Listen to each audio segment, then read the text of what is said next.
وبركاته.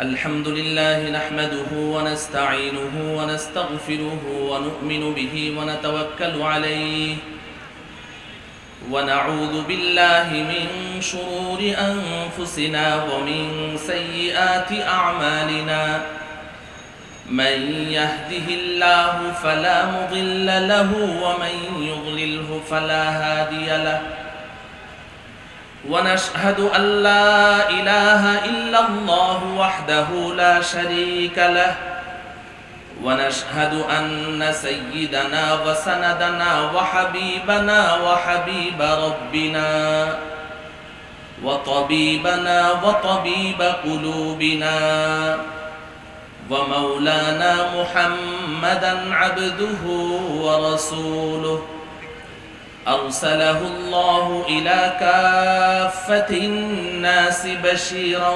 ونذيرا وداعيا إلى الله بإذنه وسراجا منيرا أما بعد فقد قال الله تعالى في كلامه المجيد والفرقان الحميد أعوذ بالله من الشيطان الرجيم بسم الله الرحمن الرحيم وكذلك جعلناكم أمة وسطا وقال رسول الله صلى الله عليه وسلم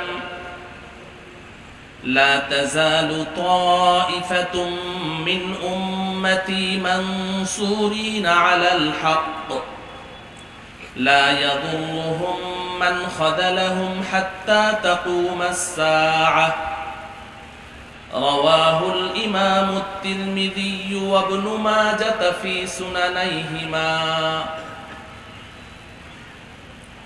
وقال رسول الله صلى الله عليه وسلم إن بني إسرائيل تفرقت على 72 ملة وتفترق أمتي على 73 ملة كلهم في النار إلا ملة واحدة قالوا من هي يا رسول الله قال ما أنا عليه وأصحابي رواه الإمام الترمذي في سننه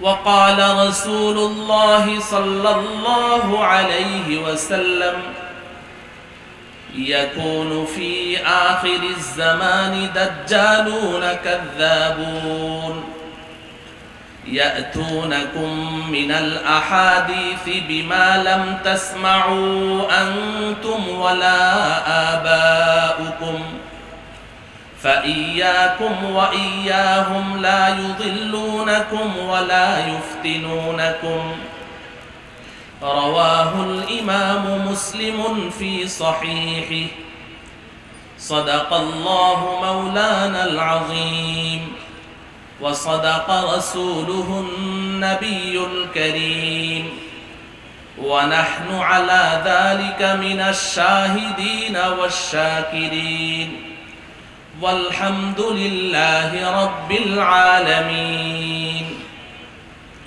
اللهم صل على محمد وعلى آل محمد كما صليت على إبراهيم وعلى آل إبراهيم إنك حميد مجيد اللهم بارك على محمد وعلى آل محمد كما باركت على إبراهيم وعلى آل إبراهيم إنك حميد مجيد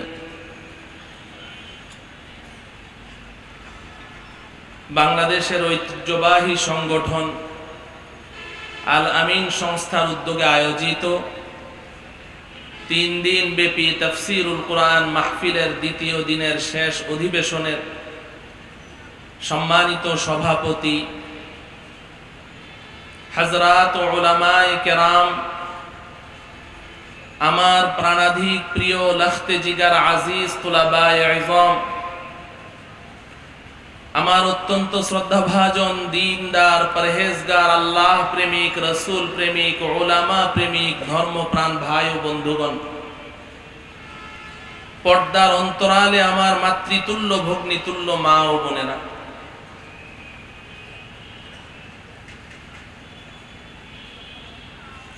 আমি আপনাদের সম্মুখে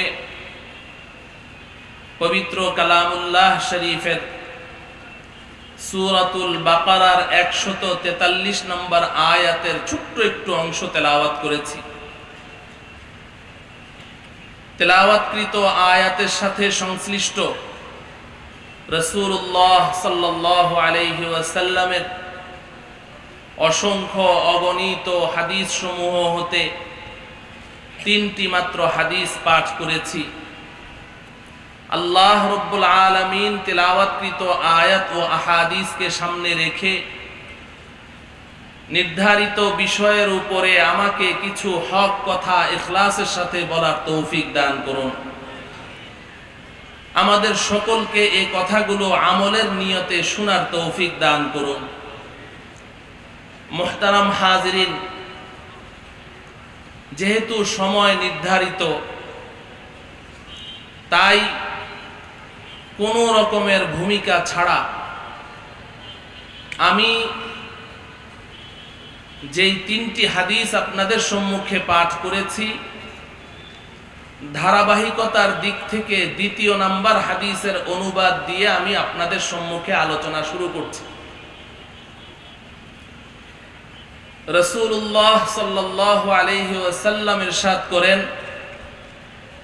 সাহাবায়ে কেরামকে লক্ষ্য করে বলেন, হে আমার সাহাবীরা শুনো, তোমাদের পূর্বে বনি ইসরাইল ছিল দুনিয়াতে। তারা আপোষের মধ্যে ঝগড়া বিবাদ মতানৈক্য ইখতিলাফ করে করে বিভিন্ন দল উপদলে বিভক্ত হয়ে গিয়েছিল। তারা এতটাই ছিন্ন বিচ্ছিন্ন হয়ে গিয়েছিল যে তাদের মধ্যে দল উপদল সৃষ্টি হতে হতে হতে হতে এক পর্যায়ে তারা 72টি দলে বিভক্ত হয়ে গিয়েছিল। নবীজি সাল্লাল্লাহু আলাইহি ওয়াসাল্লাম বলেন, আমার উম্মতের মধ্যেও এক সময় এমন ইখতিলাফ মতানৈক্য ঝগড়া বিবাদ হতে থাকবে। ছোট্ট ছোট্ট কারণ, ছোট্ট ছোট্ট কথায় তারা আপোষের ঐক্য এবং ইত্তেফাককে বিনষ্ট করে তাদের মধ্যে এমন দল উপদল সৃষ্টি হতে থাকবে। এক পর্যায়ে তারাও এভাবে ছিন্ন বিচ্ছিন্ন হতে হতে ছোট ছোট দল উপদলে বিভক্ত হতে হতে এক পর্যায়ে আমার উম্মত 73 দলে বিভক্ত হবে। নবীজি বলেন, এই 73টি দলের মধ্যে 72টি দল যাবে জাহান্নামে, একটি মাত্র দল যাবে জান্নাতে। মুহতারাম হাজিরিন, এখানে অধিকাংশ শ্রোতাই উলামা তলাবা আর বাকি যারা আছেন তারা উলামায়ে কেরামের দীর্ঘ সোহবত ইয়াফতা। সব কথা খুলে বলার প্রয়োজন আমি মনে করছি না। আপনারা সকলেই জানেন, যাদেরকে খেতাব করে যাদেরকে সম্বোধন করে নবীজি এই ঘোষণাটি দিয়েছিলেন, সেই সকল মহান সাহাবায়ে কেরাম তারা কিন্তু 73 দলে বিভক্ত হননি। হয়েছিলেন নাকি? সাহাবায়ে কেরাম 73 দলে বিভক্ত ছিলেন না। তাহলে নবীজি এই হাদিসে কাদের কথা বলেছেন? নবীজি একটি ভবিষ্যৎবাণী করেছেন যে আমার উম্মতে এক সময় এমন একটা সময় আসবে যে তারা এভাবে বিভিন্ন দল উপদলে বিভক্ত হবে। আমি কোরআন ও হাদিসের, কোরআন ও সুন্নাহর একজন আদনা তালিবুল ইলম হিসেবে, একজন নগণ্য ছাত্র হিসেবে আমার কাছে খুব মনে হয়, বারবার মনে হয়, নবীজি উম্মতের যেই বিভীষিকাময় সময়ের কথা, যেই নাজুক ওয়াক্তের কথা, যেই ভয়ানক সময় এবং বিভৎস চিত্রের কথা এই হাদিসে ভবিষ্যৎবাণী করেছেন, যে উম্মতের কেউ কারো উপরে আস্থা রাখবে না, উম্মত শুধু উদ্ভ্রান্তের মতো, বিভ্রান্তের মতো শুধু এদিক সেদিক ছুটাছুটি করতে থাকবে, কেউ কাউকে মানবে না, সবাই নিজেকে হক মনে করবে। এইভাবে দলাদলি করতে করতে ৭৩ দলে বিভক্ত হবে। এর চেয়েও ভয়ের ব্যাপার হলো ৭২টি দলই জাহান্নামী হবে। এই যে একটি বিভৎস চিত্র নবীজি এই হাদিসে অঙ্কন করেছেন, এই যে একটি ভবিষ্যৎ চিত্রের কথা নবীজি সাহাবায়ে কেরামের সামনে ঘোষণা করেছেন, আমার মনে হয় আমি আপনি বর্তমান সময় নবীজির ওই ভবিষ্যৎবাণীর ওই সময়টি পার করছি। বর্তমান সময়ে আমাদের অবস্থা এমন যে আমরা সিদ্ধান্ত নিতে পারছি না আমার জীবন তরি কোন মাঝির হাতে আমি ছেড়ে দেব, আমি কাকে ফলো করব, কার পেছনে আমি ছুটব, কার পরামর্শে আমি চলব। আমরা একটি নন ডিসিশন এবং সিদ্ধান্তহীনতায় ভুগছি। বিশেষ করে আমার ওই সকল জেনারেল শিক্ষিত ভাইয়েরা যাদের কাছে ওই কোষ্ঠী পাথর নেই, যেই কোষ্ঠী পাথরে ঘষা দিলে খাঁটি সোনা আর ভেজাল সোনায় পার্থক্য করা যায়, যাদের কাছে ওই রাডার মেশিন নেই, যেই রাডার মেশিনে হক আর বাতিল ধরা পড়বে, আমার ওই সকল জেনারেল শিক্ষিত ভাইয়েরা যারা দ্বীনের উপরে চলতে চান, যারা নিজেকে একজন খাঁটি মুসলিম হিসেবে পরিচালিত করতে চান, যারা রাসূলের সুন্নাহ অনুযায়ী জীবন যাপন করতে চান, যারা সত্যের সন্ধানী, আমার ওই সকল জেনারেল শিক্ষিত ভাইয়েরা আছেন আরো বিপদে। তারা সিদ্ধান্ত নিতে পারছেন না যে আমার কাছে তো কোষ্ঠী পাথর নেই, আমার কাছে তো ওই রাডার মেশিন নেই, অতএব এমন ব্যক্তি কে, এমন গোষ্ঠী কারা, এমন দল, এমন জামাত কোন জামাত, যেই জামাতের হাতে ওই কোষ্ঠী পাথর আছে, যেই পাথরে ঘষা দিলে হক আর বাতিলে পার্থক্য করা যায়, যেই রাডার মেশিনে সত্য আর মিথ্যা ধরা পড়ে যায়, এই জামাতকে তারা খুঁজে বের করতে পারছে না, এই ব্যক্তিকে তারা খুঁজে বের করতে পারছে না। এই কারণে আমার ওই সমস্ত জেনারেল শিক্ষিত ভাইয়েরা আজকে আমার আলোচনার মুখাতাব, এবং আজকে আমার এই আলোচনা আমি তাদেরকে উদ্দেশ্য করে বলছি। উলামায়ে কেরামের সামনে কথা বলার মতো যোগ্যতা আমার নেই, আমি তো তাদের সামনেই কথা বলতে চাই।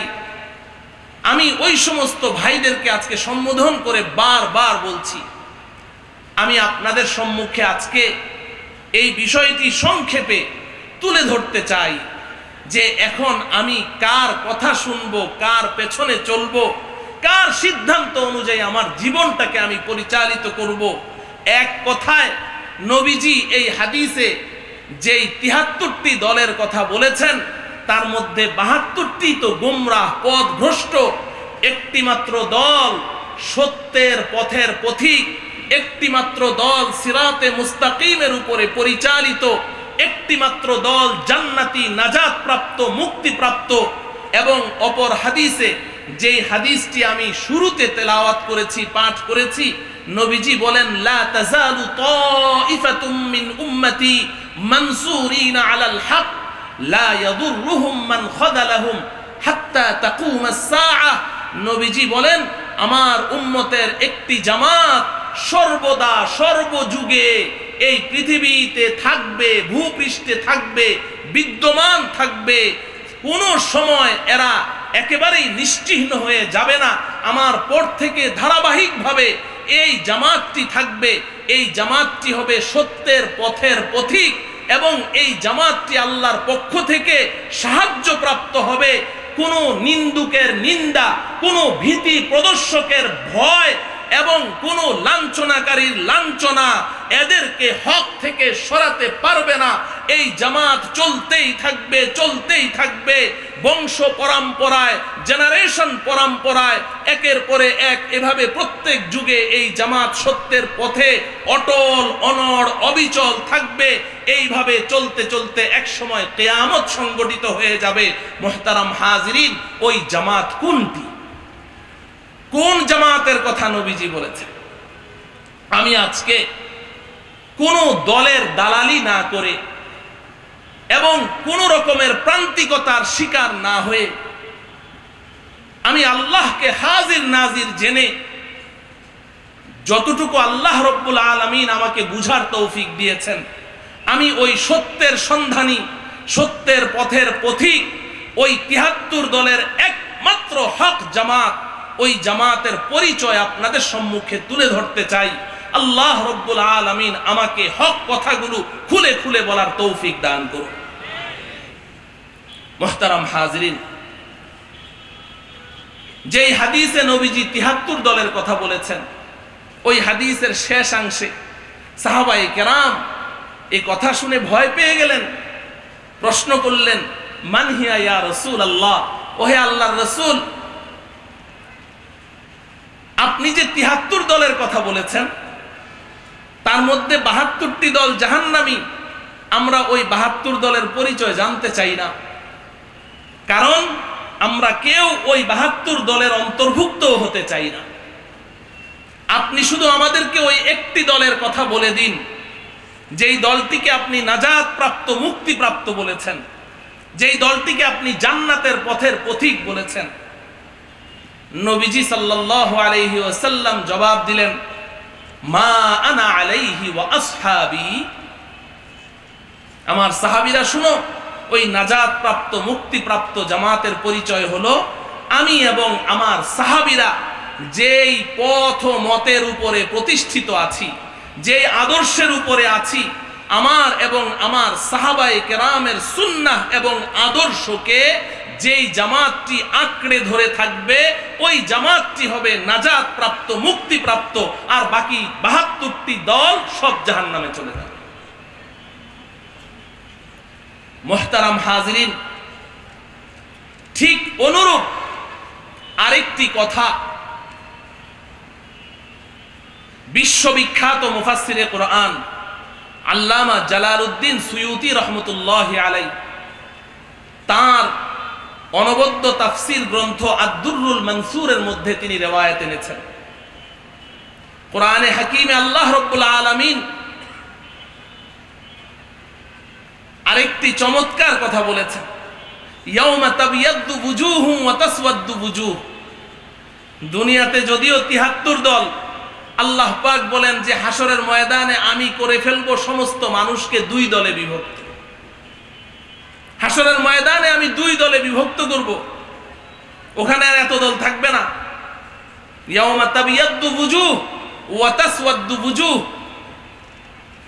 এক দলের চেহারা হবে নূরে নূরান্বিত, সাদা, শুভ্র, সুন্দর, আলোকিত, আলোকোজ্জ্বল, হাস্যাস বাস্যাস থাকবে তাদের চেহারা। ওয়া তাসওয়াদ্দু বুজুহ, আর আরেক দলের চেহারা থাকবে নিকুশ, কালো, বিকট, বিভৎস, কুৎসিত, ভয়ানক। এরপরে আল্লাহ পাক সামনে বলছেন, যেই দলের চেহারা কালো, কুৎসিত হবে, ভয়ানক হবে, বিভৎস চেহারার অধিকারী হবে, এদেরকে আমি জাহান্নামে নিক্ষেপ করব। আর যাদের চেহারাগুলো হাস্যাস বাস্যাস, আলোকোজ্জ্বল থাকবে, নূরে নূরান্বিত থাকবে, ওদেরকে আমি জান্নাতে প্রবেশ করিয়ে দেব। এই আয়াতের তাফসিরে আল্লামা জালালউদ্দিন সুয়ুতি রহমতুল্লাহি আলাইহি একটি রিওয়ায়াত নিয়ে এসেছেন তাফসিরে আদ-দুররুল মানসুরের মধ্যে। নবীজির ২ জন সাহাবী, হযরতে আব্দুল্লাহ ইবনে ওমর রাদিয়াল্লাহু তাআলা আনহুমা, আরেকজন হযরতে আবু সাঈদ আল খুদরি রাদিয়াল্লাহু তাআলা আনহু, এই ২ সাহাবী নবীজিকে জিজ্ঞাসা করলেন, ইয়া রাসূলুল্লাহ, হাসরের ময়দানে যেই মানুষগুলোর চেহারা হাস্যোজ্জ্বল হবে, নূরে নূরান্বিত হবে, আলোকোজ্জ্বল হবে, ফলশ্রুতিতে আল্লাহ পাক এদেরকে জান্নাতে প্রবেশ করিয়ে দিবেন, এই মানুষগুলোকে দুনিয়াতে আমরা চিনব কি করে? ভালো করে বুঝেন, দুনিয়াতে এই মানুষগুলোর পরিচয় কি হবে, এদেরকে চিনব কিভাবে? নবীজি সাল্লাল্লাহু আলাইহি ওয়াসাল্লাম উত্তরে বললেন, হুম আহলুস সুন্নাতি ওয়াল জামাআ। দুনিয়াতে এদের পরিচয় হবে এরা আহলে সুন্নাত ওয়াল জামাআতের অন্তর্ভুক্ত হবে। হুবহু এই রিওয়ায়াতটি হযরতে আব্দুল্লাহ ইবনে আব্বাস রাদিয়াল্লাহু তাআলা আনহুমার সূত্রে বিশিষ্ট মুফাসসির হাফেজ ইবনে কাসির রাহমাতুল্লাহি আলাইহি তাফসীর ইবনে কাসিরের মধ্যে উল্লেখ করেছেন। সেখানেও ইবনে আব্বাস রাদিয়াল্লাহু তাআলা আনহুমাকে প্রশ্ন করা হয়েছিল, উনি উত্তরে বলেছেন, হুম আহলুস সুন্নাতি ওয়াল জামাআ, এরা হবে আহলে সুন্নাত ওয়াল জামাআত। মুহতারাম হাজিরিন, এই যে দুনিয়াতে আহলুস সুন্নাহ ওয়াল জামাআ নাজাত প্রাপ্ত মুক্তিপ্রাপ্ত দলের পরিচয় হবে, এই আহলুস সুন্নাহ ওয়াল জামাআহ এই দল কারা? আমি এদের কিছু পরিচয় পেশ করতে চাই, তবে আমার কথায় নয়। আল্লাহ রব্বুল আলামিন পবিত্র কালামুল্লাহ শরীফের সূরাতুল বাকারার 143 নং আয়াতে ওই আহলুস সুন্নাহ ওয়াল জামাআহ নাজাত প্রাপ্ত মুক্তিপ্রাপ্ত এই উম্মতের সাহায্যপ্রাপ্ত ওই দলের পরিচয় পেশ করেছেন। আল্লাহ পাক বলেন, ওয়াকাযালিকা জাআলনাকুম উম্মাতান ওয়াসাতা, তেমনি এই আখিরি পয়গম্বরের উম্মতেরা আমি তোমাদেরকে উম্মতে ওয়াসাত হিসেবে সৃষ্টি করেছি। উম্মাতান ওয়াসাতা, উম্মতে ওয়াসাত, তোমরা, তোমাদের উপাধি হলো তোমরা উম্মতে ওয়াসাত। এবার প্রশ্ন হলো উম্মতে ওয়াসাত অর্থ কি? এখানে আলহামদুলিল্লাহ উলামায়ে কেরামের জামাত, আপনারা জানেন এই শব্দটিকে দুই ভাবে পড়া যায়, ওয়াসতুন ওয়াসাতুন, সিনের মধ্যে সাকিন দিয়েও পড়া যায় ওয়াসতুন। ওয়াসতুন মানেও ভেতরে, ওয়াসাতুন মানেও ভেতরে মাঝখানে, ওয়াসতুন মানেও মধ্যখান, ওয়াসাতুন মানেও মধ্যখান। এই দুটি একই অর্থবোধক, মুতারাদিফুল মানা, কিন্তু কেউ কেউ এটার মধ্যে একটা পার্থক্য করেছে ওয়াসতুন আর ওয়াসাতুনের মধ্যে। ওয়াসতুন যদি আপনি সিনের মধ্যে সাকিন দিয়ে পড়েন, ওয়াও সিন জাবার ওয়াস, ত দুই পেশ তুন, ওয়াসতুন, এটার অর্থ মাঝখান, মধ্যখান। কিন্তু এই ওয়াসতুন মধ্যখান, এটার মেসদাক হওয়ার জন্যে, এটার প্রয়োগ ক্ষেত্র হওয়ার জন্যে আমাকে একদম মিডিল পয়েন্টে থাকা জরুরি না। আমি যদি এই মাহফিলের যে কোনো এক কর্নারে বসে আছি, ওই কর্নারে কিংবা এই কর্নারে কিংবা পেছনে, কিন্তু প্যান্ডেলের ভেতরে আছি, তাহলে বলা সহি হয়ে যাবে যে হুয়া ফি ওয়াসতিল ইজলাস, হুয়া ফি ওয়াসতিল মাহফিল। সে মাহফিলের ভেতরে আছে, মাঝখানে আছে, অথচ সে কিন্তু মিডিলে নেই, মধ্যখানে নেই, কিনারায় আছে, কোনো কোনাকানিতে বসে আছে। আপনি বলতে পারবেন হুয়া ফি ওয়াসতিল মাহফিল। কিন্তু ওয়াসাতুন শব্দটির প্রয়োগ ক্ষেত্র যদি আপনি হতে চান, ওয়াসাতুন শব্দের মেসদাক যদি আপনি হতে চান সিনের মধ্যে জবর দিয়ে, তখন আপনাকে ঠিক মাহফিলের মিডিল পয়েন্টে বসে থাকতে হবে। দুই দিকে ট্যাপ ফিতা ধরে মেপে, চারদিকে মেপে মাহফিলের যে মধ্যখান আছে ওখানে যদি আপনি বসে থাকেন, তাহলে বলা যাবে আনতা ফি ওয়াসাতিল ইজলাস, ওয়াসাতিল মাহফিল, আপনি মাহফিলের ওয়াসাতের মধ্যে আছেন। আল্লাহ রাব্বুল আলামিন এই আয়াতে ওয়াসতুন শব্দ না বলে ওয়াসাতুন বলেছেন। ওয়াকাযালিকা জাআলনাকুম উম্মাতান ওয়াসাতা। আমার প্রিয় বন্ধুগণ, ভালো করে বুঝেন, আমাদের প্রশংসা করতে গিয়ে আমাদেরকে আল্লাহ পাক একটা উপাধি দিতে গিয়ে বললেন, তোমরা উম্মতে ওয়াসাত, তোমরা ভারসাম্যপূর্ণ মধ্যম পন্থা অবলম্বনকারী উম্মত। অর্থাৎ তোমরা ডানেও নয় বাঁয়েও নয়, তোমাদের মধ্যে কোনো ইফরাতও নেই, তাফরিতও নেই, তোমাদের মধ্যে কোনো বাড়াবাড়িও নেই, ছাড়াছাড়িও নেই, তোমরা একদম ভারসাম্যপূর্ণ মধ্যম পন্থা অবলম্বনকারী উম্মত। আমি তোমাদেরকে উম্মতে ওয়াসাত হিসেবে ঘোষণা দিলাম। বলেন সুবহানাল্লাহ। আমার প্রিয় ভাই ও বন্ধুগণ, ওয়াসাতুন শব্দের অর্থ যখন মাঝখান বুঝলাম, তো মধ্যখান হওয়ার জন্য শর্ত হলো দুই দিকে কিছু থাকতে হবে, না হলে কি মাঝখান হওয়া যাবে? যদি আঙ্গুল একটি থাকে, আমি বলি বলুন তো দেখি এখানে মাঝখানে কোন আঙ্গুলটি? বলবেন যে আঙ্গুল তো একটা, এখানে মাঝখান হলো কি করে? যদি দেখাই দুইটি আঙ্গুল, বলুন তো এখানে মাঝখানে কোন আঙ্গুলটি? বলবেন যে না, এখানে একটাও মাঝে নেই, দুইটা দুই দিকে আছে। এবার যদি বলি বলুন তো মাঝখানে কোন আঙ্গুলটি, তাহলে বলবেন যে এটা মাঝখানে, ঠিক কিনা? তাহলে মাঝখানে হওয়ার জন্য দুই ধারে দুইটা থাকতে হবে কি হবে না? আমার কথা বুঝে আসে? তাহলে আল্লাহ রাব্বুল আলামিন আমাদেরকে তো মাঝখানের উম্মত বললেন, আল্লাহ পাক তো আমাদেরকে মধ্যম পন্থা অবলম্বনকারী উম্মত বললেন। তো যখন মাঝখানে আমরা আছি, তাহলে বোঝা গেল কোন কোন উম্মত উপরেও আছে নিচেও আছে, ঠিক কিনা বলেন? যদি দুই ধারে না থাকে তাহলে আমরা মাঝে হব কি করে? এবার প্রশ্ন হলো দুই ধারে কারা? যদি এই দুই ধারের উম্মতকে আমরা চিনতে পারি, তাহলে মাঝখানে উম্মতে ওয়াসাত, এই উম্মতে ওয়াসাতই হচ্ছে নাজাত প্রাপ্ত মুক্তিপ্রাপ্ত জামাত। এই উম্মতে ওয়াসাতই হচ্ছে সাহায্যপ্রাপ্ত দল। এই উম্মতে ওয়াসাতই হচ্ছে সিরাতে মুস্তাকিমের পথের পথিক এবং সত্যের পতাকাবাহী জামাত। আমি আজকে এই উম্মতে ওয়াসাতকে আপনাদের সম্মুখে চিহ্নিত করতে চাই, প্রকাশ করতে চাই। আল্লাহ রাব্বুল আলামিন আমাকে তৌফিক দান করেন। মুহতারাম হাজিরিন, এই আয়াতের তাফসীর আপনি যে কোনো গ্রহণযোগ্য তাফসীরের কিতাব খুললেই পাবেন। আমাদের হাতের কাছে তাফসীরে মাআরিফুল কোরআন আছে, সেটা খুলেন, কিংবা অন্য যে কোনো তাফসীরের কিতাব খুলেন, আপনি পাবেন যে আল্লাহ রাব্বুল আলামিন আমাদের প্রশংসা করতে গিয়ে উম্মতে ওয়াসাত কেন বলেছেন।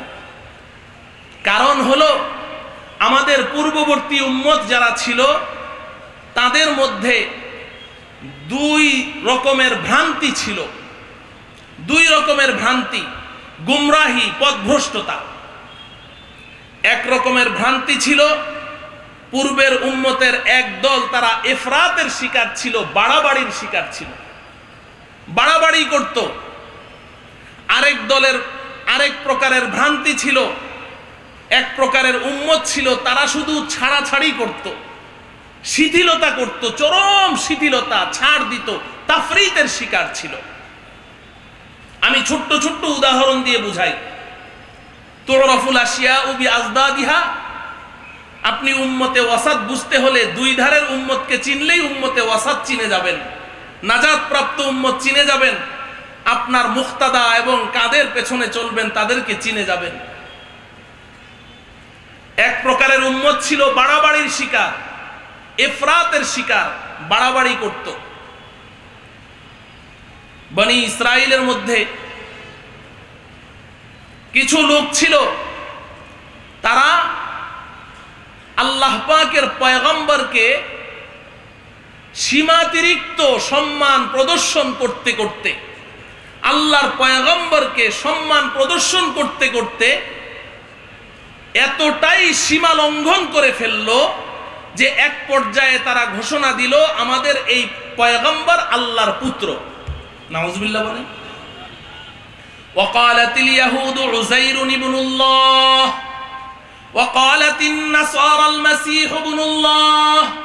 আল্লাহ পাক বলেন, ইহুদিদের এক দল তারা আমার প্রেরিত পয়গম্বর উজাইরকে তারা ঘোষণা দিল, এই উজাইর আল্লাহর পুত্র। খ্রিস্টানরা এক পর্যায়ে হযরতে ঈসা আলাইহিস সালামকে সম্মান করতে করতে এতটাই সীমা লঙ্ঘন করলো, এতটাই ইফরাতের শিকার হয়ে গেল যে এক পর্যায়ে তারা ঘোষণা দিল ঈসা আল্লাহর পুত্র। নাউজুবিল্লাহ বলেন। আপনারা বলেন, এটা কি বাড়াবাড়ি নয়? নবী কি আল্লাহর পুত্র হতে পারে? আল্লাহর কোনো সন্তান আছে? লাম ইয়ালিদ ওয়া লাম ইউলাদ। আল্লাহ কাউকে জন্ম দেননি, আল্লাহকেও কেউ জন্ম দেয়নি। আল্লাহর কোনো সন্তান নেই। আল্লাহর সন্তান নির্ধারণ করার অর্থ হলো পিতা আর পুত্র হামজিন্স হয়, একই জাতের হয়। মানুষের ঘরে মানুষ জন্ম নেয়, পশুর ঘরে পশু জন্ম নেয়, গরুর ঘরে গরু হয়, ছাগলের পেটে ছাগল হয়। যেই জাত পিতা পুত্র সেই জাতের হয়। তাহলে পয়গম্বরকে যদি আল্লাহর পুত্র বলা হয়, এর অর্থ কি? ওই পয়গম্বরকেও তারা খোদা নির্ধারণ করেছে। বাড়াবাড়ি সম্মান প্রদর্শন করতে করতে নবীকে আল্লাহর পুত্র ঘোষণা দিয়ে দিল। আর আরেক দল ছিল ছাড়াছাড়ির শিকার।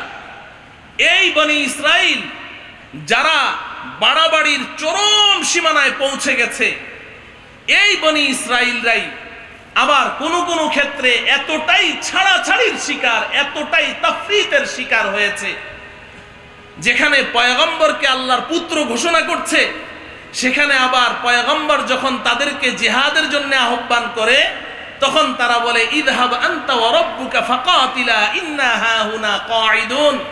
এই পয়গম্বরে খোদা যান, আপনি আপনার খোদাকে নিয়ে জিহাদ করেন, আমরা যাব না, আমরা এখানে বসে আছি। বলেন এটা তাফরীত এবং ছাড়াছাড়ি কিংবা শিথিলতা কিনা বলেন? শুধু তাই নয়, যারা বাড়াবাড়ির চরম সীমানায় পৌঁছে গিয়েছে, পয়গম্বরকে আল্লাহর পুত্র নির্ধারণ করেছে, সেই মানুষগুলোর হাতে আপনি তারিখ পড়েন, তাফসীরের কিতাব পড়েন, তারাই নিজ হাতে আল্লাহর পয়গম্বর, অসংখ্য পয়গম্বরকে অসম্মান করতে করতে, লাঞ্ছিত করতে করতে এক পর্যায়ে তারা নিজ হাতে অসংখ্য নবী রাসূলকে হত্যা পর্যন্ত করে দিয়েছে। তাহলে পূর্বের উম্মত ভুল ভ্রান্তির দিক থেকে তারা কেউ ছিল বাড়াবাড়ির শিকার, আর কেউ ছিল ছাড়াছাড়ির শিকার। এবার আল্লাহ রাব্বুল আলামিন এই উম্মতের প্রশংসা করতে গিয়ে বলছেন, ওয়াকাযালিকা জাআলনাকুম উম্মাতান ওয়াসাতা। এই উম্মতে মুহাম্মাদি, আমি তোমাদেরকে, আমি আল্লাহ নিজে এই উপাধি দিলাম। পূর্বের যে সমস্ত উম্মতরা বাড়াবাড়ি করেছিল, যারা ছাড়াছাড়ি করেছিল, ইফরাত ও তাফরীতের শিকার ছিল, তোমরা ওই উম্মত, তোমরা কিন্তু বাড়াবাড়িরও শিকার হবে না, তোমরা কিন্তু ইফরাত করবে না, সীমা লঙ্ঘন করবে না, এরকম পয়গম্বরকে মর্যাদা দিতে দিতে আল্লাহর আসনে বসাবে না, এবং পয়গম্বরকে অসম্মানও করবে না, ছাড়াছাড়িও করবে না। তোমরা হবে ভারসাম্যপূর্ণ মধ্যম পন্থা অবলম্বনকারী উম্মত। মুহতারাম হাজিরিন, এতটুকু কথা যদি বুঝে আসে, তাহলে আমি আপনাদের কাছে জানতে চাই, বেয়াদবি মনে না করলে একটু বলেন, আল্লাহ পাক তো আমাদেরকে বলেছেন আমাদের মধ্যে কোনো বাড়াবাড়ি থাকবে না, কোনো ছাড়াছাড়ি থাকবে না, কিন্তু আমরা এই কোরআন নাজিলের 1450 বছর পরে এসে এখন কি দেখছি? আমাদের মধ্যে বাড়াবাড়ি আছে না নাই? ছাড়াছাড়ি আছে না নাই? আমি বর্তমান সময়ে আমার জেনারেল শিক্ষিত দিনদার সাথীদেরকে বলছি, আপনারা তো সিদ্ধান্ত নিতে পারছেন না। আমি তো এখন এই ৭৩ দলকে ৩ দলে নিয়ে এসেছি। এবার এই ৩ দলের মধ্যে যারা বাড়াবাড়ির শিকার তারাও জাহান্নামী, যারা ছাড়াছাড়ির শিকার তাদের সম্পর্কেও বলা হয়েছে তারা গোমরা এবং পথভ্রষ্ট। মধ্যম পন্থা অবলম্বনকারী ভারসাম্যপূর্ণ উম্মত যারা, তারাই হবে মানসুরিনা আলাল হক, তারাই হবে হক ও হক্কানিয়াতের পতাকাবাহী। আমি ওই 2 দলের পরিচয় যদি আপনাদের সম্মুখে পেশ করতে পারি, তাহলে এই মধ্যম পন্থা অবলম্বনকারী এই জামাতকে আপনারা চিনে নিন, এবং এই জামাতের সাথে আমরণ চলার, তাদের দিক নির্দেশনা অনুযায়ী নিজের জীবনকে পরিচালিত করার প্রতিজ্ঞা নিয়ে এই মাহফিল থেকে যাবেন। ইনশাআল্লাহ এই মাহফিল সার্থক হবে। মুহতারাম হাজিরিন, সময় যেহেতু বেঁধে দেয়া, আমি 2টা দলকে আপনাদের সম্মুখে পরিচিত করতে পারবো কিনা আমি জানি না। একটা করে শুরু করি। 1 নাম্বার আমি বলেছি বাড়াবাড়ির শিকার। বাড়াবাড়ি যারা করে, ইফরাত করে, আল্লাহ পাক কোরআনে কারীমে তাদের এক পরিচয় তো দিলেন, ওয়াকালাতিল ইয়াহুদু উযাইরু ইবনুল্লাহ ওয়াকালাতিন নাসারাল মাসীহু ইবনুল্লাহ। ইহুদি খ্রিস্টানরা রসুলকে আল্লাহর সন্তান নির্ধারণ করেছে তথা নবীকে আল্লাহর সাথে শরীক করেছে। বলেন ঠিক কিনা? আল্লাহর সাথে নবীকে শরীক করেছে, তারা শিরকে লিপ্ত হয়েছে। আল্লাহ রব্বুল আলামিন তাদের আরো পরিচয় কোরআনে কারীমে পেশ করেছেন, ইত্তাখাযু আহবারহুম ওয়া রুহবানাহুম মিন দুনিল্লাহ।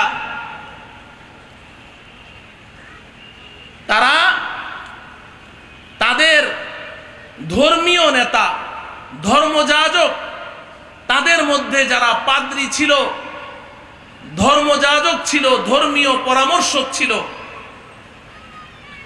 তারা ওই সমস্ত ধর্ম বিষয়ক পরামর্শক যারা ছিল, ধর্মগুরু ছিল, আল্লাহকে বাদ দিয়ে তারা এই সমস্ত ধর্মীয় নেতাদেরকে তাদের বিধানদাতা মনে করত।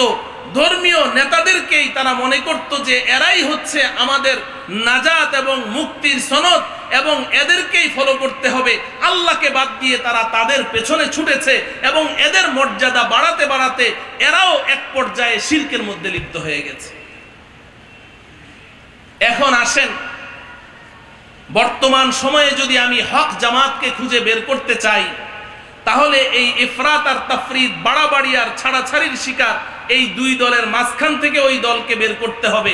আমি শুরুতে সুস্পষ্টভাবে কথা বলতে চাই, আমি কোনো ব্যক্তি বা কোনো গোষ্ঠীকে কটাক্ষ করার জন্যে, ছোট করার জন্যে আমি কোনো কথা বলবো না।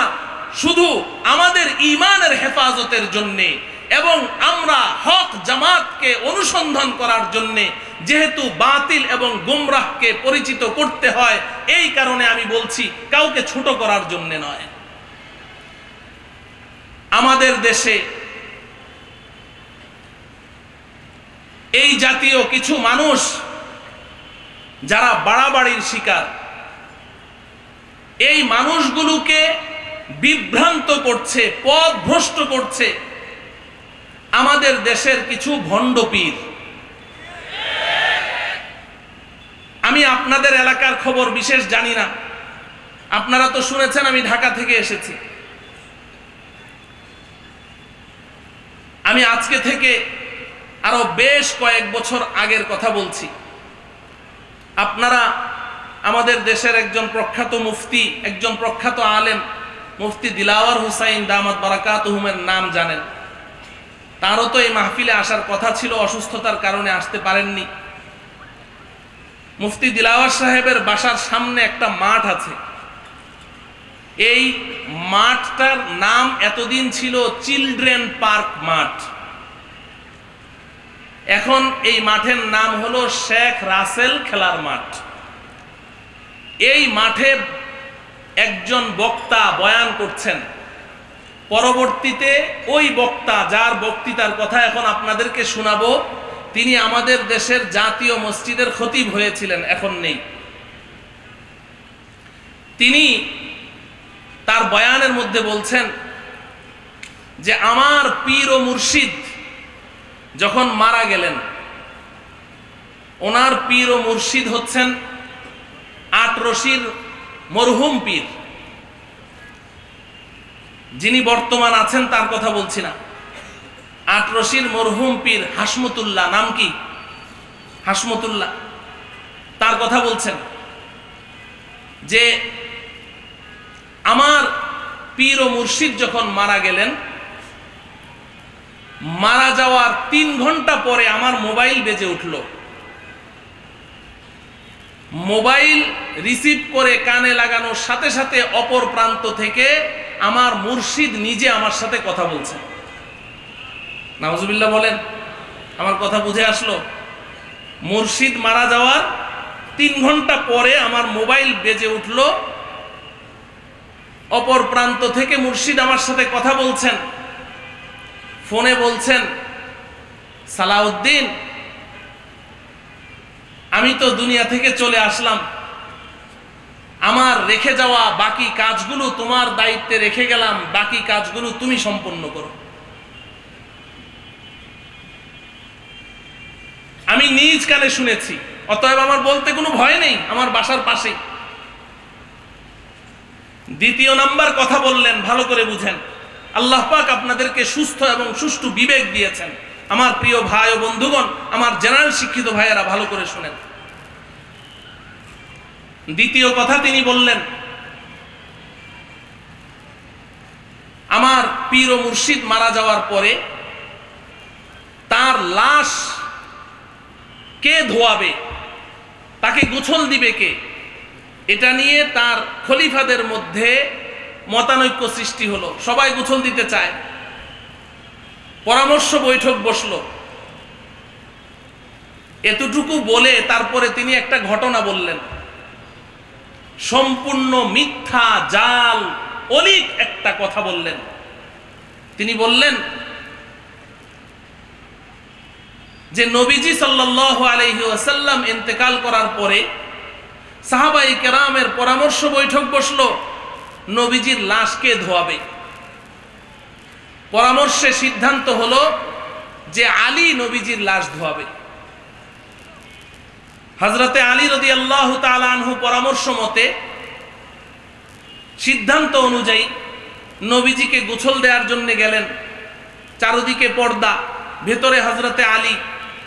এখন হযরতে আলী সিদ্ধান্তহীনতায় ভুগছেন যে নবীজির লাশ যে আমি ধোয়াবো, গোসল দিব, নবীজির শরীরে যে পোশাক আছে, নবীজির এই লেবাস মুবারক সহই তাকে গোসল দিব, নাকি লেবাস খুলে খালি শরীরে তাকে গোসল দিব। হযরতে আলী কোনো সিদ্ধান্ত নিতে পারছেন না। আপনারা মুবতাদা খবর ঠিক রাখবেন। ওই লোকের কথা শোনাচ্ছি আমি কোনো হাদিস শোনাচ্ছি না, ঠিক আছে তো? তো সে বলছে যে হযরতে আলী দাঁড়িয়ে খুব বিব্রত বোধ করছেন যে এখন আমি কি করব, নবীজিকে কিভাবে গোসল দিব।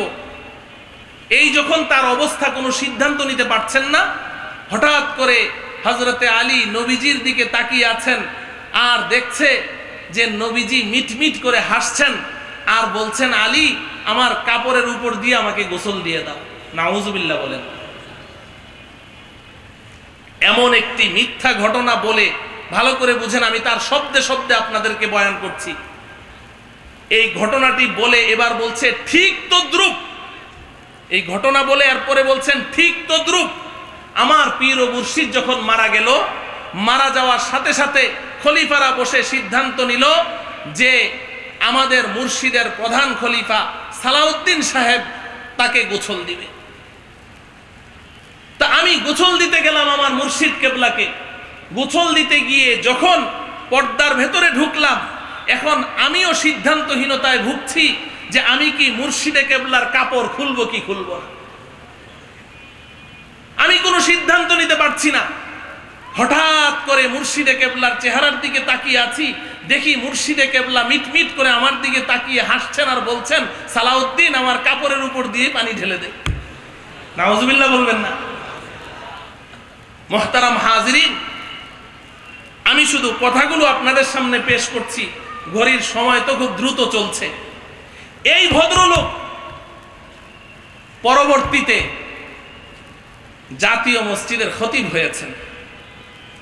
জাতীয় মসজিদের খতিব হওয়ার পরে তিনি কোনো একদিন জুমার খুতবায় তিনি ঘোষণা দিলেন যে আমি যখন এই মসজিদের মিম্বারে এসে জুমার খুতবা দেই, যখন এসে আমি মিম্বারে বসি, ওই সময় নবীজি এসে এখানে সশরীরে হাজির হয়ে যায়। আমি কথাগুলো আপনাদের বিবেকের কাছে রেখে যাচ্ছি, সিদ্ধান্ত আমার না, আপনাদের হাতে। তিনি ঘোষণা দিলেন নবীজি এখানে হাজির হয়ে যান। আমি আপনাদের কাছে নিবেদন করতে চাই, এখানে এসে ওনার এই ঘোষণার উপরে বুখারী শরীফের একটি রওয়ায়াত এসেছে, একদিন রাসূলুল্লাহ সাল্লাল্লাহু আলাইহি ওয়াসাল্লাম কোন এক কবিলায়, কোন একটি বস্তিতে বিচার করতে গিয়েছেন, দরবার করতে গিয়েছেন। তো ওখানে যাওয়ার পরে ওই বিচার কার্য শেষ হতে হতে এদিকে নামাজের ওয়াক্ত হয়ে গেছে। বুখারী শরীফে এসেছে কিতাবুস সালার মধ্যে। নামাজে রক্ত হয়ে গেছে। হযরতে বেলাল রাদিয়াল্লাহু তাআলা আনহু সিদ্দিক আকবর হযরতে আবু বকর সিদ্দিক রাদিয়াল্লাহু তাআলা আনহুকে গিয়ে বললেন, আবু বকর, নবীজি তো আসছেন না, আপনি কি আমাদের নামাজটা পড়াবেন? হযরতে আবু বকর জবাবে বললেন, যদি তোমরা বলো আমি পড়াতে পারি। তো অন্যান্য সাহাবারা বললেন যে হ্যাঁ হ্যাঁ আবু বকর আপনি পড়ান, আপনি পড়ান। আবু বকর সাহাবায়ে কেরামের কত প্রিয় ছিলেন, তার মর্যাদা কি ছিল, এগুলো অনেক আলোচনা হয়েছে এই মজলিসে। হযরতে আবু বকর সিদ্দিক রাদিয়াল্লাহু তাআলা আনহু ইমামতের জায়নামাজে দাঁড়িয়ে নামাজ শুরু করে দিলেন। সাহাবায়ে কেরাম পেছনে ইক্তেদা করলেন, নামাজ শুরু হয়ে গেছে।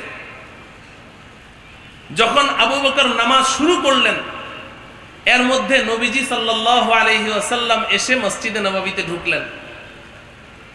সাহাবায়ে কেরাম যখন টের পেলেন যে নবীজি এসেছেন, এবার সাহাবায়ে কেরাম প্রত্যেকেই নামাজের মধ্যে নিয়ত বাঁধা অবস্থায় নিজ নিজ ডান হাতে রানের উপরে এভাবে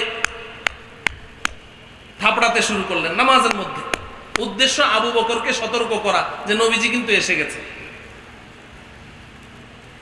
এখানে আপনারা প্রশ্ন করতে পারেন, প্রথম প্রশ্ন হলো, আবু বকর নামাজ পড়াচ্ছেন, সাহাবায়ে কেরাম নামাজ পড়ছেন, নবীজি ঢুকলেন, ওনারা দেখলেন কি করে? ওনাদের নামাজের মনে হয় খুশুখুজু ছিল না, এমন প্রশ্ন মনে জাগতে পারে।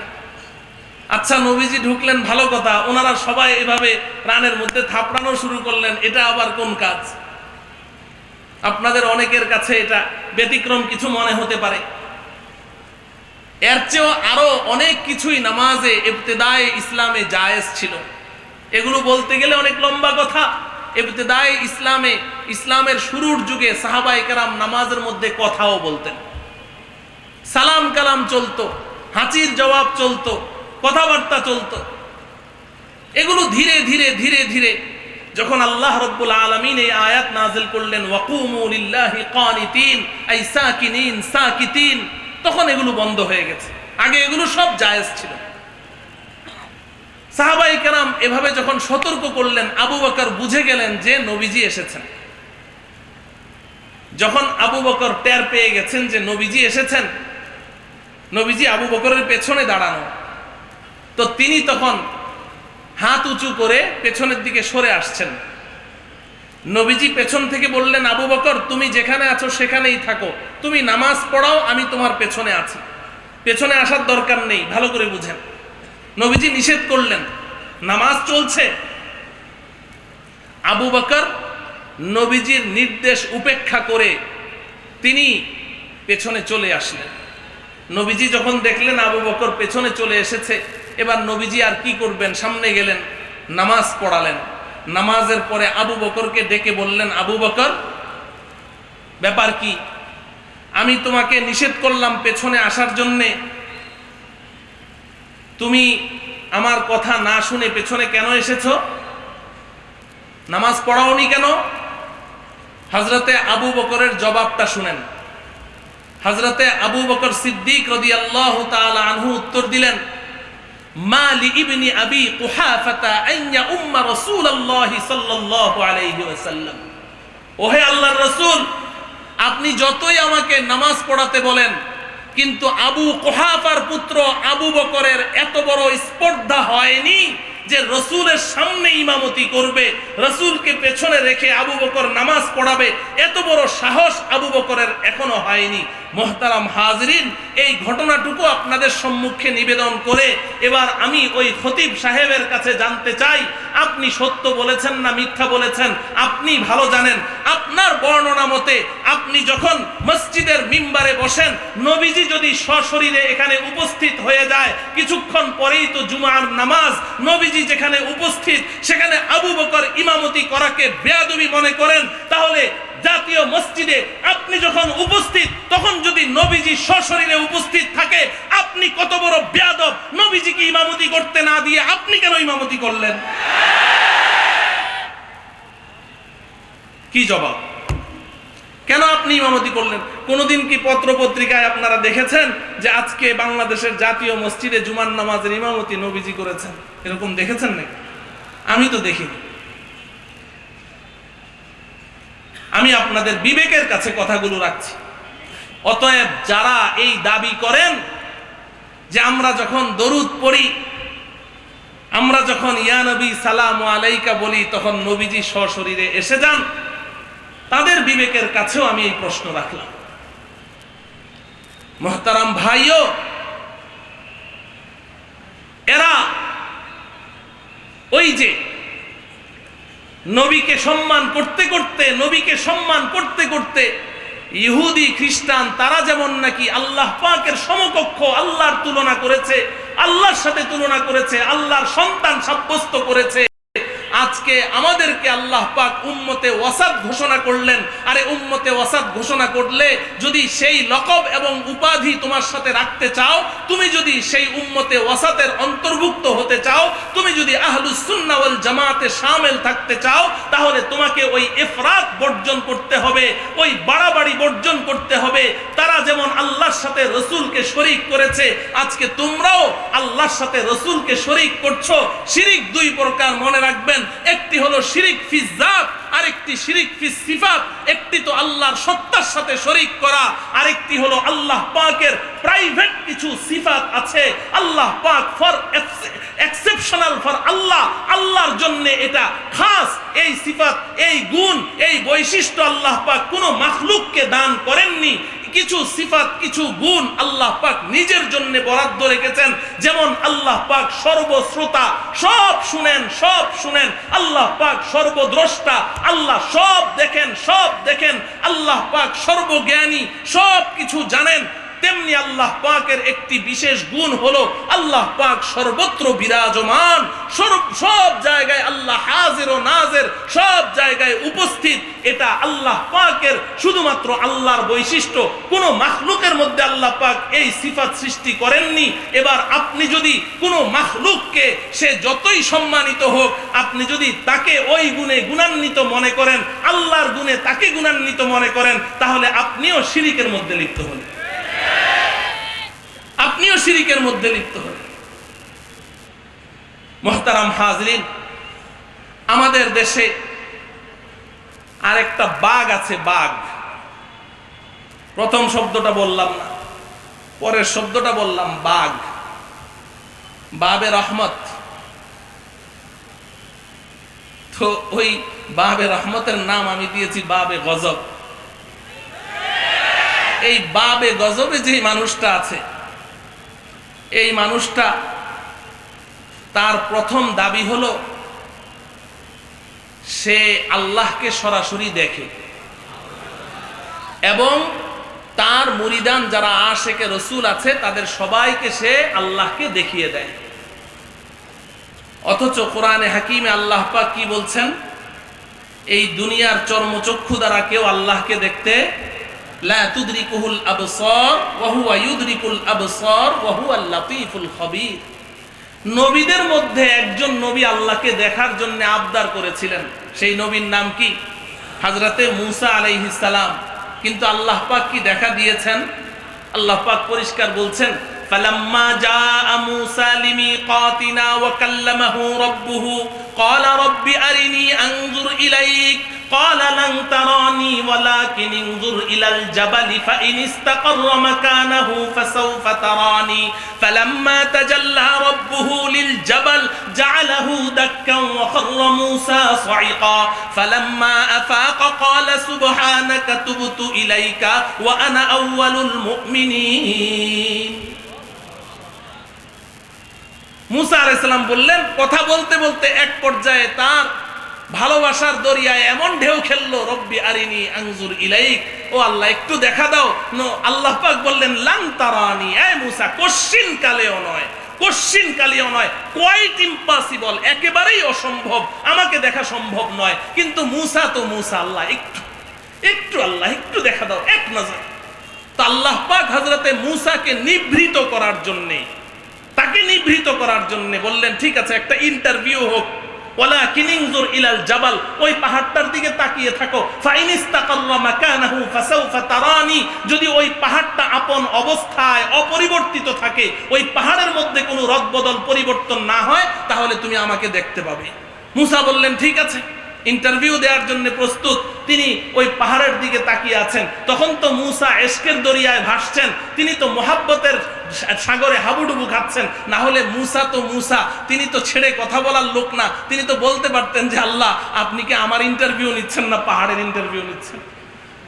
আপনি বলছেন পাহাড় যদি অপরিবর্তিত হয় তাহলে দেখা দিবেন না, আমার কি দোষ, পাহাড় পরিবর্তন হইল কি হইল না, এই কথাটাও তার বলার খেয়াল নেই। তিনি তাকিয়ে আছেন, কারণ তখন তো তার ইশক এবং মুহাব্বতের দরিয়ায় তিনি হাবুডুবু খাচ্ছেন। তিনি পাহাড়ের দিকে তাকিয়ে আছেন। ফালাম্মা তাজাল্লা রাব্বুহু লিল জাবাল জাআলাহু দাক্কা ওয়া খাররা মূসা সাইকা। আল্লাহ রাব্বুল আলামিন তার নূরের তাজাল্লির একটা ফোঁটা ওই পাহাড়ের উপরে ছেড়ে দিলেন। তাফসীরে মাজহারি আপনি খুলে দেখবেন, আল্লামা সানাউল্লাহ পানিপতি রাহমাতুল্লাহি আলাইহি লিখেছেন, একটা শুয়ের পাছার মধ্যে যেই ছিদ্রি, ওই ছিদ্রি দিয়ে যতটুকু রহমত আসা সম্ভব এর ৭০,০০০ ভাগের ১ ভাগ রহমত আল্লাহ পাক ওই দিন ওই পাহাড়ের উপরে ছেড়েছিলেন। জাআলাহু দাক্কা ওয়া খাররা মূসা সাইকা। পাহাড়টা একেবারে জমিনের সাথে মিশে গেল, মূসা বেহুশ হয়ে পড়ে গেলেন। যখন হুঁশ ফিরে আসলো, এবার বলছেন ইন্নী তুবতু ইলাইকা ওয়া আনা আউয়ালুল মুমিনিন। আল্লাহ তওবা তওবা তওবা, আমি আর আপনাকে দেখতে চাই না, আমি এই দুনিয়াতে দেখার দাবি করব না, এটা অন্যায় দাবি, আমি ঈমান আনছি আপনি আছেন। হযরতে মূসার দরখাস্ত আল্লাহ পাক কবুল করলেন না, দেখা দিলেন না, কিন্তু এই ভণ্ড বেঈমান বলে সে আল্লাহকে দেখে, তার মুরিদানদেরকেও দেখায়। মুহতারাম হাজরিন, সর্বশেষ আরেকটা কথা বলে আমি হয়তো 2 মিনিট সময় বেশি হয়ে যাবে, আরেকটা বলছি। তিনি তার আরেকটা বইয়ের মধ্যে লিখেছেন, বইটার নাম হলো রসুল কি সত্যি গরিব ছিলেন। বইয়ের নাম একটা প্রশ্নবোধক চিহ্ন, রসুল কি সত্যি গরিব ছিলেন। এই বইয়ের মধ্যে সে লিখছে, আমি একদিন স্বপ্নে দেখি আমি ফরিদপুর যাই। কোথায় যায়? কিরে ভাই, আশেকে রসুল যে যার প্রেমিক সে স্বপ্নে তো তার কাছে যাবে। তুমি যদি মদিনার রসুলের প্রেমিক হও, তুমি মদিনায় না গিয়ে ফরিদপুর কেন যাও? বুঝা গেল দাল মে কুছ কালা হ্যায়। ফরিদপুর কেন যায় জানেন? বলবো, ফরিদপুর ওনার শ্বশুর বাড়ি। ফরিদপুর কি শ্বশুর বাড়ি? আপনারা অনেকেই জানেন না। ফরিদপুর ওই যে চন্দ্রপাড়া, নাম শুনেছেন? এই চন্দ্রপাড়ার মরহুম পীর আবুল ফজল, এই আবুল ফজলের মেয়ের জামাই উনি একজন, মাশাআল্লাহ ওনার সাথে পুরোপুরি ভাবে মিল আছে। আমাদের ফার্ম গেটে আরেকজন আছেন সাহিবুল বাতন ওয়াল বাদান, এই কুতুববাগ। এই দুজন কিন্তু আপন ভাইরা, দুজন কি আপন ভাইরা। ঠিক আছে, শ্বশুর বাড়িতে যাইতেই পারে স্বপ্নে।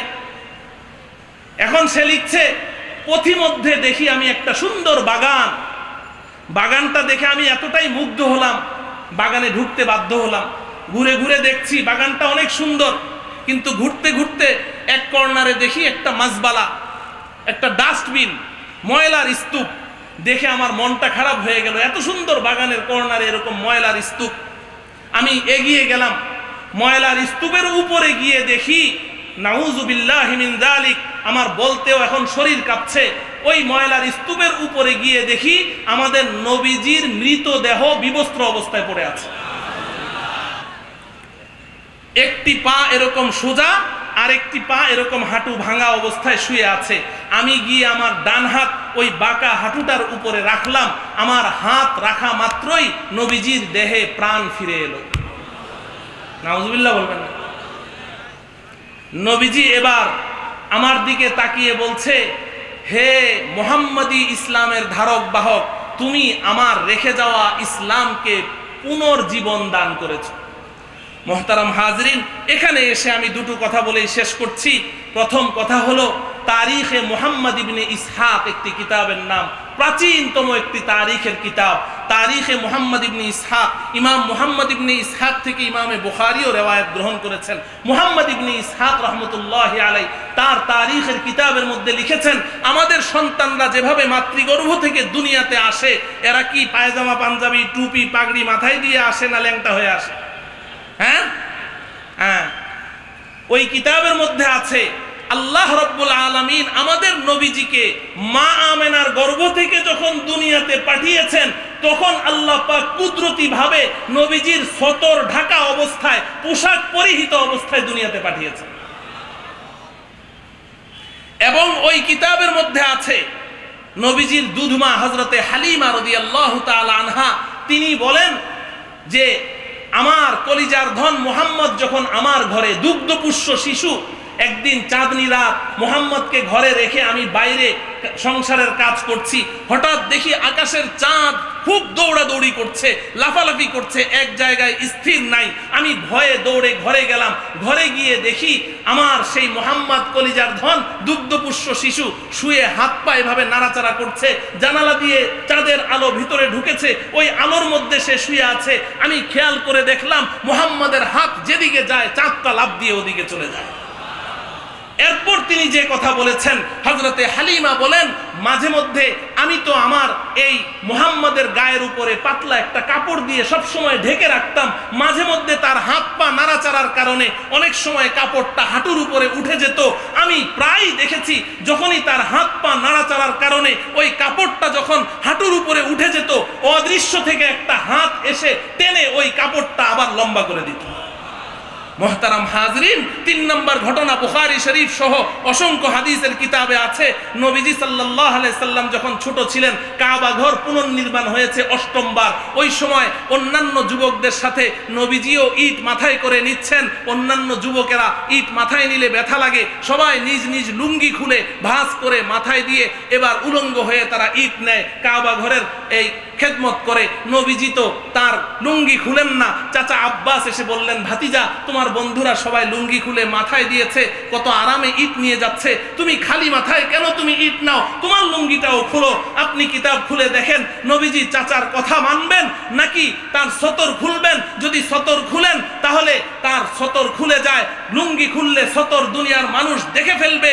আর যদি তিনি সতর না খুলেন চাচার সাথে বেয়াদবি হয়ে যায়। তিনি এভাবে এই দুদুল্যমান অবস্থায় ঘামতে ঘামতে বেহুশ হয়ে জমিনে পড়ে গেছেন। মুহতারাম হাজরিন, আমি বলতে চাই, জন্মের সময় কুদরতি ভাবে কাপড় পরিহিত অবস্থায়, পোশাক পরিহিত অবস্থায়, সতর ঢাকা অবস্থায় দুনিয়াতে পাঠিয়ে জন্মের সময় আল্লাহ পাক যার সতর দুনিয়াবাসীকে দেখতে দিলেন না, দুগ্ধপুষ্য শিশু থাকাকালীন হযরতে হালিমার ঘরে থাকা অবস্থায় ফেরেশতা জিবরাইলের মাধ্যমে টেনে টেনে যার কাপড় সোজা করে দিয়েছেন, বাইতুল্লাহ নির্মাণের সময় বেহুশ করে জমিনে ফেলে দিয়ে যার সতরের আল্লাহ পাক হেফাজত করেছেন, এই কুলাঙ্গার বেঈমান বলছে তাকে বিবস্ত্র অবস্থায় সে দেখেছে।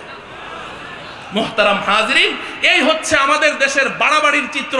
আমি এই চিত্রটাও পুরোপুরি আপনাদের সামনে পেশ করতে পারলাম না, তবে আকলমন্দরা, ইশারা কাফিস, যারা বিবেকবান তাদের জন্য ইশারাই যথেষ্ট। যারা এফরাতের শিকার, যারা বাড়াবাড়ির শিকার, তাদের পরিচয়টুকু পেশ করলাম। এই বাড়াবাড়ির শিকার যত দল আছে, যত জামাত আছে, এদের থেকে আমাদের বেঁচে চলতে হবে, ঈমান বাঁচাতে হবে। একটা থেকে বাঁচান, আর আরেকটা যদি আল্লাহ পাক তৌফিক দেন, আগামী বছর হায়াতে তাকে আর আমাকে সুযোগ দেয়া হয়, তাহলে ওই ছাড়াছাড়ির শিকার ওই দলটার পরিচয় ইনশাআল্লাহ পেশ করব। আল্লাহ রব্বুল আলামিন ইফরাত এবং তাফরিদ থেকে বেঁচে উম্মতে ওয়াসাত এবং এই হক ও হক্কানিয়াতের জামাত, সর্বশেষ আমি বলেই ফেলি, আমার লোভ সামলাতে পারছি না, হক এবং হক্কানিয়াতের জামাতের পরিচয় এক কথায় আমি বলছি, বর্তমান বিশ্বের শ্রেষ্ঠ আলেমে দ্বীন শাইখুল ইসলাম আল্লামা তাকি উসমানী দামাত বারাকাতুহুম, ওনার রেফারেন্সে আমি বলছি। আমি ছোট মানুষ, এত বড় কথা বলার আমার সাহস নেই। তিনি বলেছেন, মে পেহলে তকলিদান कहता था, मैं पहले तकलीदन कहता था, अब पूरी दुनिया सफर करने के बाद बसीरत के साथ कहता हूँ, उलमाए देवबंद ही हक पर है, उलमाए देवबंद ही हक पर है। শাইখুল ইসলাম আল্লামা তাকি উসমানী বলেন যে আমি তো আগে বড়দের কাছে শুনে শুনে বলতাম, না বুঝেই বলতাম, এখন গোটা বিশ্ব সফর করার পরে আমি বুঝে শুনে বলছি, দুনিয়াবাসীকে এই মেসেজ দিচ্ছি, বর্তমান বিশ্বে উম্মতে ওয়াসাত এবং হক ও হক্কানিয়াতের জামাত যাদের হাতে আমার জীবন তরি আমি ছেড়ে দিতে পারি, এই জামাতের নাম হলো উলামায়ে দেওবন্দ। আল্লাহ রব্বুল আলামিন আমাদের সকলকে আমরণ এই জামাতের সাথে চলার তৌফিক দান করুন। ওয়া সাল্লাল্লাহু তাআলা আলা সাইয়্যিদিনা মুহাম্মদ ওয়া আলা আলিহি ওয়া আসহাবিহি আজমাইন। আসসালামু আলাইকুম ওয়া রাহমাতুল্লাহি ওয়া বারাকাতুহু।